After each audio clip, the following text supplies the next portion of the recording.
সকালে ঘুম ভাঙলে দেওয়ালে টাঙানো ঘড়ির দিকে লক্ষ্য করতেই শ্রুতি দেখল 10টা বাজতে চলল প্রায়।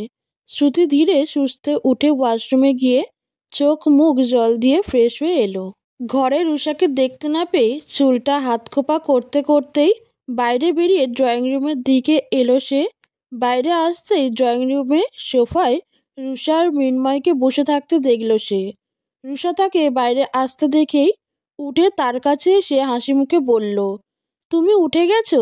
মৃন্ময় এই কিছুক্ষণ আগেই এসেছে। আজকে তোর অফিস নেই আর আমারও অফ ডে, তাই আর কি আমরা দুই ভাই বোন বসে কথা বলছিলাম একটু। আসলে তুমি ঘুমাচ্ছিলে বলে তোমাকে ডাকেনি, ভাবলাম একটু রেস্টের প্রয়োজন তোমার, তাই। আচ্ছা শ্রুতি, তোমায় কিছু কথা বলার ছিল। কি কথা রুষাদি? রুষা শ্রুতির হাত ধরে অনুনয়ের স্বরে বলল, শ্রুতি, তুমি আমার সাথেই থেকে যেও প্লিজ। এখানে তো আমি একা থাকি আর এই ফ্ল্যাটটা তো মোটামুটি যথেষ্টই বড়। পাশের ঘরটাই তুমি থাকবে আর এই ঘরটাই আমি। কোনো অসুবিধা হবে না আশা করি। শ্রুতি সংকোচ মিশ্রিত কণ্ঠে বলল, কিন্তু রুষাদি, এইটা কিভাবে হয়? এমনিতেই আমার জন্য এত অসুবিধায় পড়তে হয়েছে তোমাদের। আমি তোমাদের আর অসুবিধার মধ্যে ফেলতে চাই না।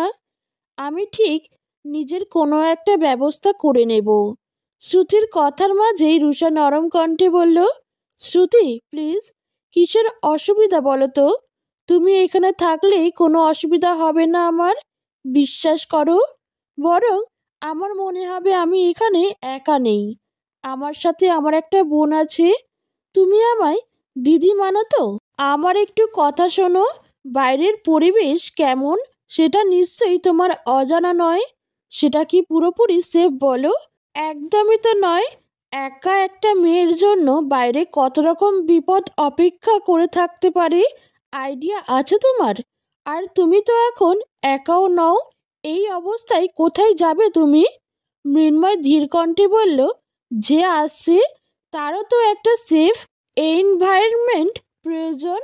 নিজের না হলেও নিজের সন্তানের কথা ভেবেই না হয় রুষার কথাটা শোনো শ্রুতি প্লিজ।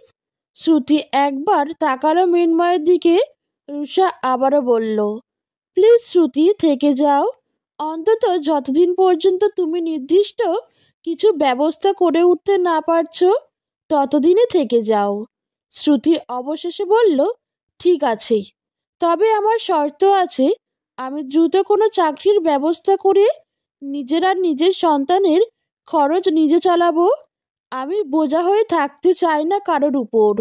এই ব্যাপারে তুমি কিছু বলতে পারবে না আমাকে? বোঝা? কি বলছো এইসব? এইসব ব্যাপারে কেন ভাবছো তুমি? আমি তো আছি, আর আমি তো একজন ডক্টর। এইসব বিষয়ে আমি থাকতে তোমার কোনো চিন্তা করার তো কারণ নেই। শ্রুতি রুষাকে কথার মাঝে বাধা দিয়ে বলল, না, সেটা হয় না। প্লিজ রুষাদি, না হলে কিন্তু আমি থাকতে পারবো না এখানে। রুষা তাকালো মৃন্ময়ের দিকে। সে অত্যন্ত হালকা মাথা নেড়ে তাকে রাজি হয়ে যেতে ইশারা করলে রুষা বলল, বেশ, তবে তাই হবে। কিন্তু এইসব নিয়ে এই অবস্থায় বেশি স্ট্রেস নেবে না একদম। আচ্ছা, এবার এখানে একটু বসো তো।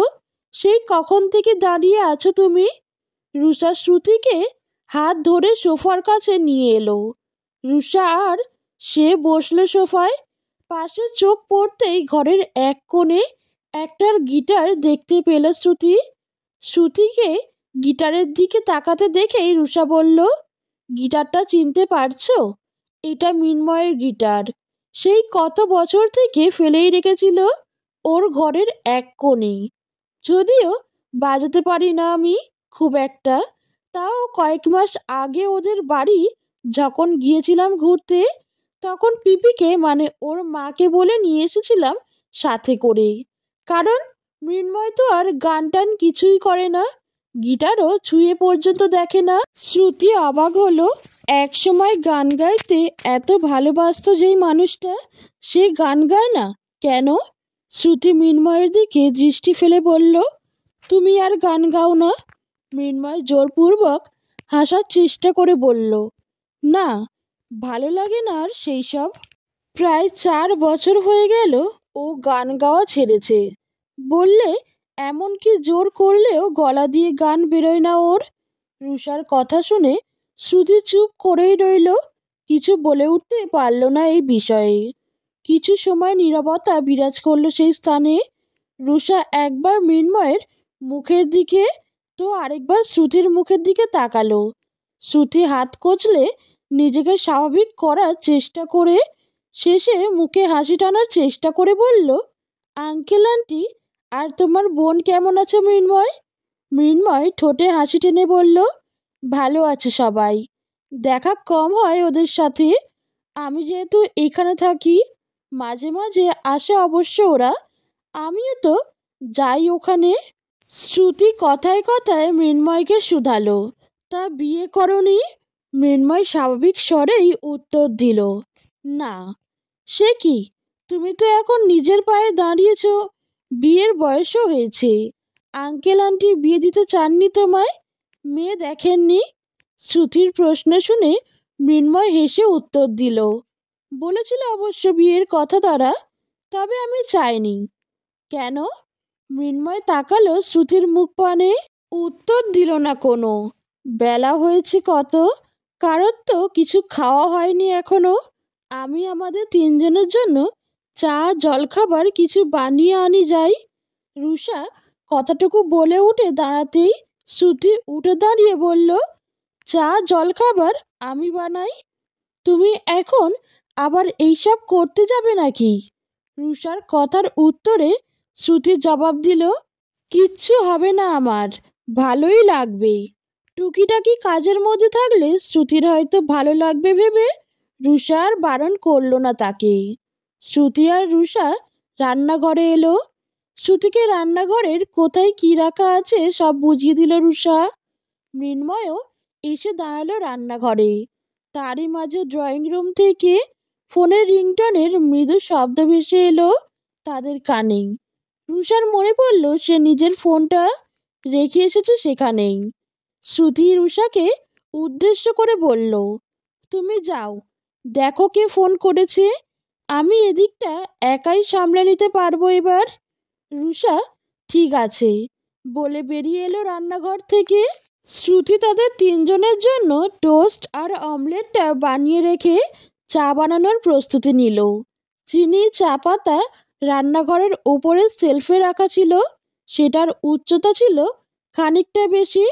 শ্রুতি পা উঁচু করে চিনির কৌটোটা নামাতে গিয়েই ভুলবশত হাতে ধাক্কা লেগে চা পাতার কৌটোটা সরে গেল সেলফের কিছুটা ভেতরের দিকে। অনেক চেষ্টা করেও একটুর জন্য চা পাতার কৌটোটার নাগাল পাচ্ছিল না সে আর কিছুতেই, কিন্তু সে চেষ্টা চালিয়ে যাচ্ছিল। ব্যাপারটা দেখে মৃন্ময় আপন মনে হাসল। এদিকে এসে হাত বাড়িয়ে চা পাতার কৌটোটা নামিয়ে দিতে দিতে বিড়বিড় করে বলল সে, ছোটকু। কথাটা কানে আসতেই শ্রুতি মৃন্ময়ের দিকে আঙুল উঁচিয়ে এক হাত নিজের কোমরে রেখে প্রতিবাদী স্বরে বলে উঠল, এই, আমি মোটেও ছোটকু না। আমার হাইট প্রায় 5 ফিট 4। মেয়ে হিসেবে আমি যথেষ্ট লম্বা। তুমি আমাকে এইসব বলতে পারো না। তুমি বেশি লম্বা, এতে আমার কি দোষ? মৃন্ময় তাকালো শ্রুতির মুখ পানে। কথাটুকু বলে ফেলেই দমে গেল শ্রুতি। আগেও এমন হতো তাদের সাথে। একবার লাইব্রেরির ওপরের তাকে রাখা বইয়ের নাগাল পাচ্ছিল না শ্রুতি, সেটা দেখে মৃন্ময় নামিয়ে দিয়েছিল তাকে বইটা। তখনও তাকে এভাবেই ছোটকু বলেছিল মৃন্ময়। শ্রুতিও তেলে বেগুনে জ্বলে উঠেছিল তাতে। সেই সব কথা চোখের সামনে ভেসে ওঠে শ্রুতির। আরও অনেক স্মৃতি মস্তিষ্কের কোণে উঁকি দিয়ে যায় তার।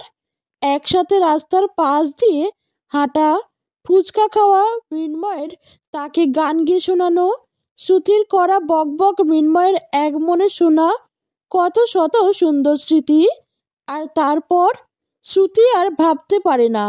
সে সরে এসে অন্য পাশে মুখ ফিরে দাঁড়ায়। মৃন্ময় কিছু না বলে চা পাতার কৌটোটা গ্যাস ওভেনের পাশে রেখে চলে যায় রান্নাঘর থেকে। বাইরে সন্ধে নেমেছে। বেশ অনেকক্ষণ আগেই রুষার ঘরের বিছানায় বসে টুকিটাকি কথা বলছিল শ্রুতি আর রুষা। কথার মাঝেই শ্রুতি বলল, রুষাদি, একটা বাচ্চাদের স্কুলে টিচারের চাকরির ব্যবস্থা হয়েছে। আসলে এক পরিচিত, মানে আমি আর রণজয় যেই ফ্ল্যাটে থাকতাম তারই নিচের ফ্ল্যাটের একজন আন্টি ছিলেন। তিনি ওই স্কুলের হেড মিস্ট্রেস।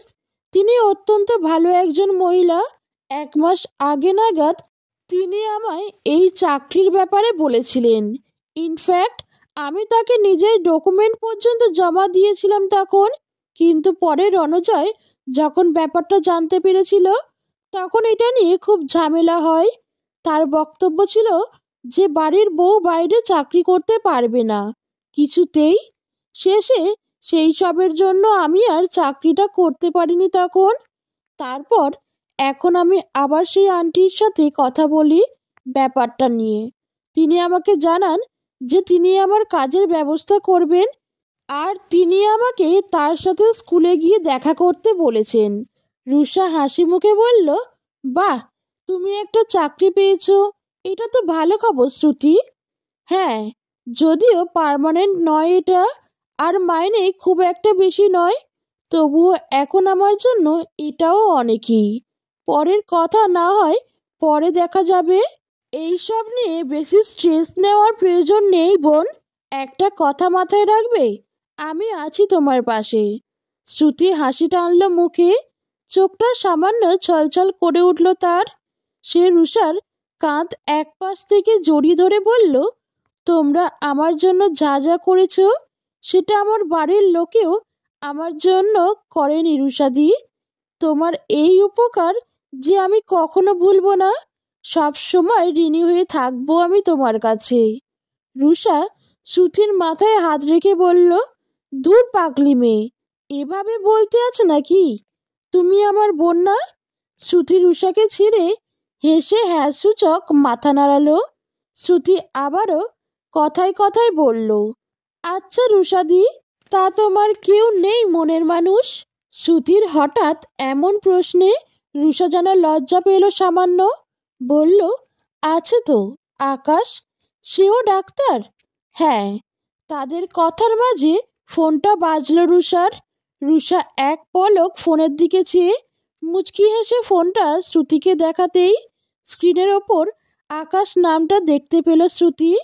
শ্রুতি ঠোঁট টিপে হেসে আবার ছোট্ট একটা হাই তুলে বলল, তোমরা কথা বলো, আমার বড্ড ঘুম পাচ্ছে গো, আমি আমার ঘরে যাই। শুভরাত্রি। শ্রুতি উঠে চলে এলো পাশের ঘরে। দুপুর গড়িয়ে বিকেল হয়েছে প্রায়। আকাশে সামান্য মেঘের আনাগোনা দেখা যাওয়ায় সূর্যের তেজ খানিকটা কমই ছিল পুরোটা দিন। তবে গরমের পরিমাণ যে খুব একটা কমছে তা নয়। চোখ পিটপিট করে আকাশের পানে একবার চেয়েই স্কুল থেকে বেরিয়ে আসার জন্য পা বাড়ালো শ্রুতি। আজকের মতো কাজ শেষ তার, এখন বাড়ি ফেরার পালা। যদিও কিছু নির্দিষ্ট কারণবশত আজকে খানিক দেরি হয়েছে শ্রুতির। নতুন নতুন জয়েন করার ফলে সবটা বুঝে নিতে একটু বেশি সময় লাগছে শ্রুতিকে। ধীরে ধীরে অবশ্য অভ্যেস হয়ে যাবে তার সেটা। সে বেশ ভালোভাবেই জানে। তাছাড়া স্কুলে ছোট ছোট বাচ্চাদের সাথে সময় কাটাতে অবশ্য বেশ ভালোই লাগছে শ্রুতির। আপন মনে ধীরে সুস্থে বাইরে স্কুলের মাঠের দিকে আসতেই হুট করে রণজয়ের দেখা পেল শ্রুতি। রণজয়কে এভাবে দেখে প্রথমটাই বেশ অবাকই হলো সে। রণজয় তার দিকে এগিয়ে এলে সেও খানিকটা এগিয়ে গেল তার দিকে। শ্রুতি গম্ভীর স্বরে প্রশ্ন করল, তুমি এখানে কি করছো? সেটা তো আমার তোমাকে বলা উচিত।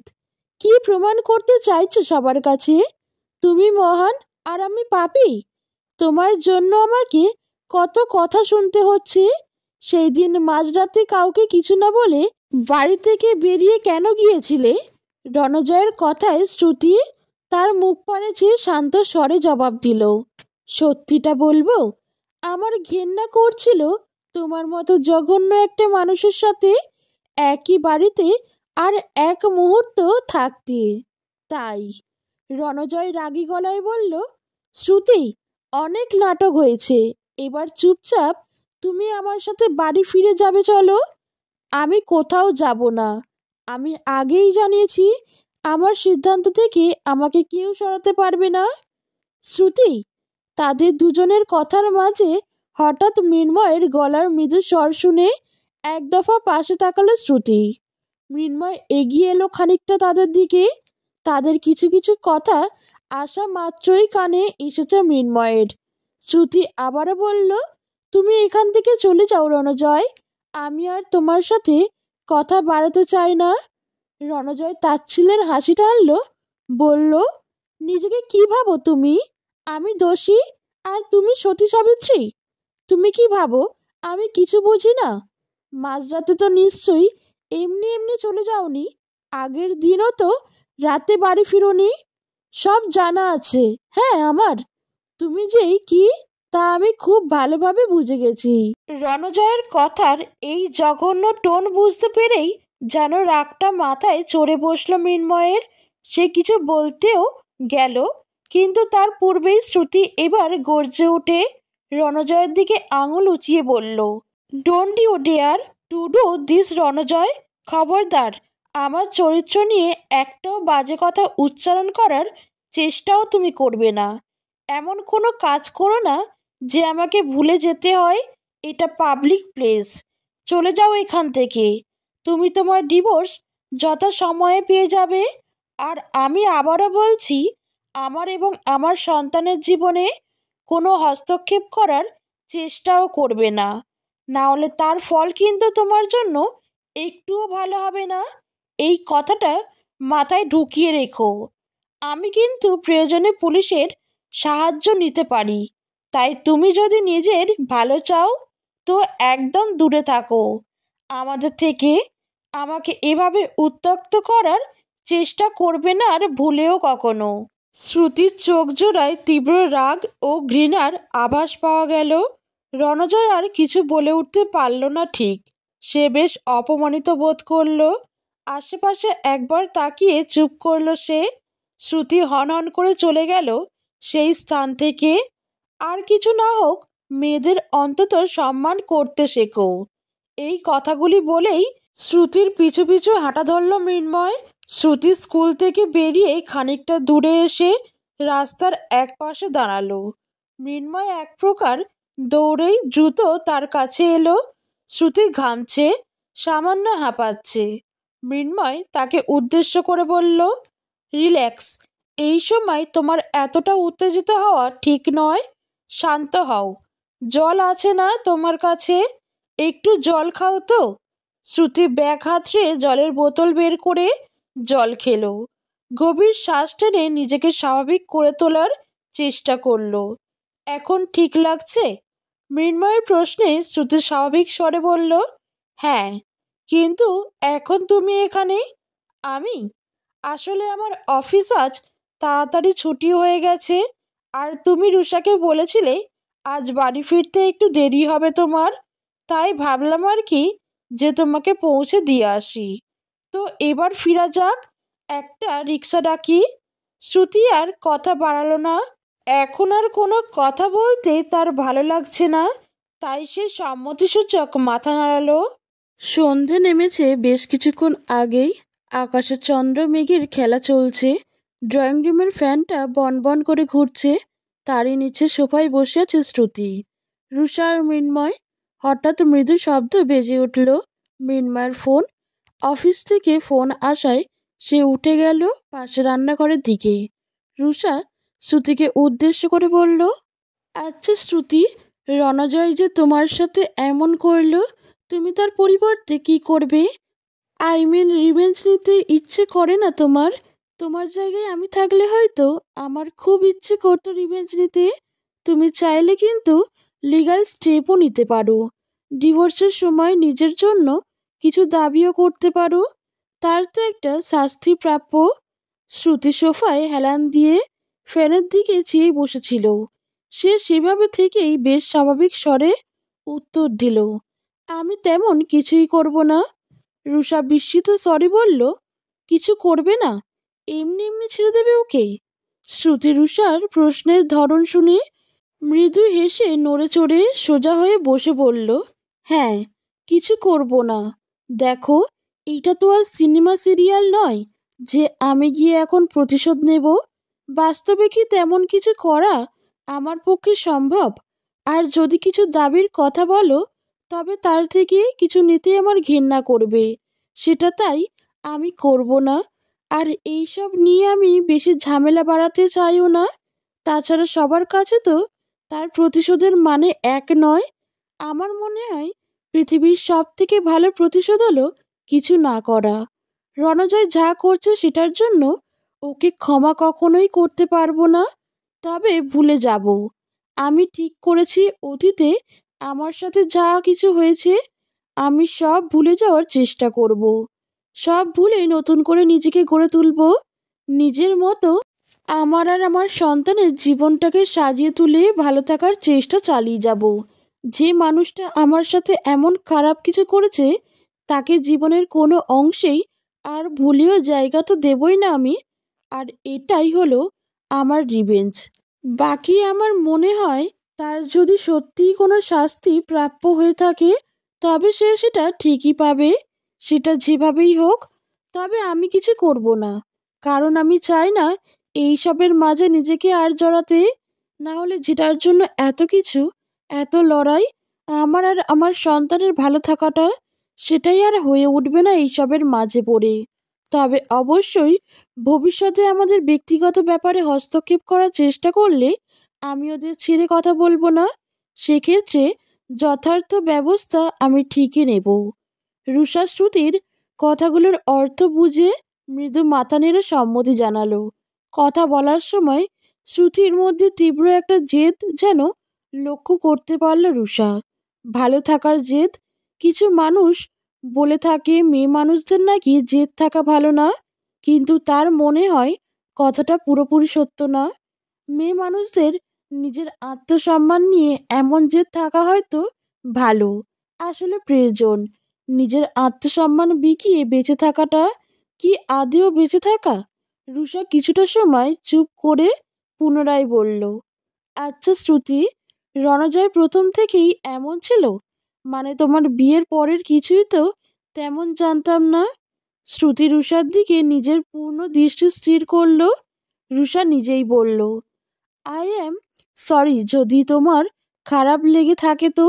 আমি তোমাকে পুরনো কথা মনে করাতে চাইনি, শুধু কৌতূহলবশত প্রশ্ন করে ফেলেছি। কোনো উপায় না পেয়ে নিজের ইচ্ছের বিরুদ্ধে বিয়েটা আমাকে করতে হয়েছিল, তোমরা সেটা জানো। ঠিক করেছিলাম অতীতকে ভুলে যাব, এছাড়া আমার কাছে আর পথও ছিল না। তবে বিয়ের পর সবটা ভুলতেও তো কিছুটা সময় দরকার, তাই না? আমি বিয়ের প্রথম রাতেই রণজয়ের থেকে সেই সময়টা চেয়েছিলাম, তবে পাইনি। সে নিজের দিকটা ঠিকই বুঝে নিয়েছিল। রান্নাঘর এবং ড্রয়িং রুম একদম পাশাপাশি, দুটোর মাঝে শুধু একটা দেয়াল মাত্রই রয়েছে। রান্নাঘর থেকে ড্রয়িং রুমের প্রায় সকল কথাই শোনা যায়, তাই কথাগুলো কিছুটা কানে এলো মৃন্ময়ের। ফোনে কথা বলা শেষ করে ড্রয়িং রুমে তাদের কাছেই আসছিল সে, কিন্তু এই কথাগুলো কানে আসতে যেন সেখানে পা দুটো থমকে গেল তার। মৃন্ময় দাঁড়িয়ে রইল দরজার সামনেই। শ্রুতি মৃদু শ্বাস টেনে আবারও বলল, তবুও সব আমার ভাগ্য বলে মেনে নিয়েছিলাম, এভাবেই মানিয়ে নেওয়ার চেষ্টা করেছিলাম। এইসবের মাঝে পড়াশোনাটা যে এক প্রকার যুদ্ধ করে হলেও চালিয়ে যেতে পেরেছিলাম, এই অনেক। সব কিছু তো চলছিল বেশ, সব কিছু মেনে নিয়েছিলাম আমি, কিন্তু তারপর আবারও সেই ধাক্কা খেলাম। দেখো, কিন্তু কেন বলো তো? আমার সাথেই কেন এইসব হতে হলো? আমি তো এইসব কিছুই চাইনি। আমি তো শুধু চেয়েছিলাম যাকে নিজের সবটা দিয়ে ভালোবেসেছিলাম তার সাথে নিজের জীবনটা কাটাতে। শ্রুতির মুখটা বড্ড মলিন দেখালো। বিগত বছরে সবকিছুর মাঝে চাপা পড়ে যাওয়া হৃদয়ের ক্ষতগুলো যেন জল জ্যান্ত হয়ে ধরা দিল তার কাছে। রুষা করুণ চোখে চেয়েছিল শ্রুতির মুখ পানে। সে মৃদু কণ্ঠে একবার ডাক দিল, শ্রুতি। শ্রুতি তার দিকে চেয়ে আবারও বলল, তখন আমার কাছে তিনটে অপশন ছিল জানো রুষাদি। এক, মরে গিয়ে জীবনটাকে সেখানেই শেষ করে ফেলা। দুই, যাকে ভালোবেসেছিলাম তার হাত ধরে একসাথে জীবনের পথ চলার জন্য কঠিন লড়াই করা। আর তিন, বাবা মায়ের কথা মতো বিয়ে করে প্রতিটা দিন বেঁচে থেকে একটু একটু করে মরে যাওয়া। আমি দ্বিতীয় অপশানটা বেছে নিতে চেয়েছিলাম। তার জন্য শুধু মৃন্ময়কেই পাশে চেয়েছিলাম আমি, রুষাদি। কিন্তু মৃন্ময় সেটা হতে দেয়নি। লড়াই শুরুর আগেই আমাকে হারিয়ে দিয়েছিল ও। আমি তো হাত ধরতে চেয়েছিলাম, কিন্তু ও চায়নি, কখনোই চায়নি। তাই তো মাঝ পথেই আমার হাত ছেড়ে চলে গিয়েছিল সে। মাথা নত করে দরজার পাশে দাঁড়িয়ে মৃন্ময় কথাটুকু শুনে আপন মনে মৃদু কাঁপা স্বরে বলে ফেলল সে, আমি চেয়েছিলাম, আমিও তোমার হাত ধরে লড়াই করতে চেয়েছিলাম। শ্রুতি মৃন্ময়ের দিকে তাকালো। চোখের কোণে এতক্ষণে জল জমে এসেছে শ্রুতির। সে উঠে দাঁড়িয়ে মৃন্ময়ের দিকে এগিয়ে গিয়ে তার মুখোমুখি দাঁড়ালো। বলল, মিথ্যে, মিথ্যে বলছো তুমি মৃন্ময়। যদি হাত ধরতেই চেয়েছিলে, তবে কেন একলা ফেলে মুখ ফিরিয়ে চলে গিয়েছিলে সেদিন? কেন এমন করেছিলে আমার সাথে? উত্তর দাও। মৃন্ময় আহত চোখে চাইল। শ্রুতির দুই চোখের মাঝে দেখতে পেল সে তীব্র অভিমান এবং সেই কিশোরী মেয়েটির হৃদয় ভাঙার তীব্র যন্ত্রণা, যা এতগুলো বছর ধরে মৃন্ময়ের হৃদয়ে জমে থাকা তীব্র অনুশোচনায় আঘাত হানল আবারও প্রবলভাবে। তার মনে তীব্র অনুতাপের আগুন বেড়ে উঠল হু হু করে। মৃন্ময় সাথে সাথে চোখ সরিয়ে নিল। আগের ন্যায় বলল, আমি চাইনি তোমায় একলা ফেলে পালাতে। আমি সত্যিই চাইনি। আমিও তো তোমার সাথেই নিজের জীবন কাটাতে চেয়েছিলাম। শ্রুতি চেঁচিয়ে উঠে বলল, মিথ্যে, আবারও মিথ্যে বলছো তুমি। রুষা উঠে শ্রুতির পাশে এসে দাঁড়ালো। তাদের দুজনের মাঝে এখনই কথা বলা ঠিক হবে না ভেবেই সে তাদের কথা বলতে দিয়ে চুপ করে দাঁড়িয়ে রইল। মৃন্ময় বলল, আমি মিথ্যে বলছি না শ্রুতি। আমার কাছে যে আর উপায় ছিল না। আমার তখনও পড়াশুনো পুরোপুরি শেষ হয়নি। আমার তেমন কোনো চাকরি ছিল না। আমি কি করব না করব ভেবে ভেবে ভয়ে ছিলাম ঠিকই, তবুও ঠিক করেছিলাম তোমাকে নিয়ে পালিয়ে যাব। তারপর যা হবার হবে। আমি যে তোমাকে বিয়ে করছি সেটা মাকে জানিয়েছিলাম আমি। কিন্তু মৃন্ময় থামল। পরের কথাটুকু বলতে হয়তো তার কিছুটা সংকোচ বোধ হলো।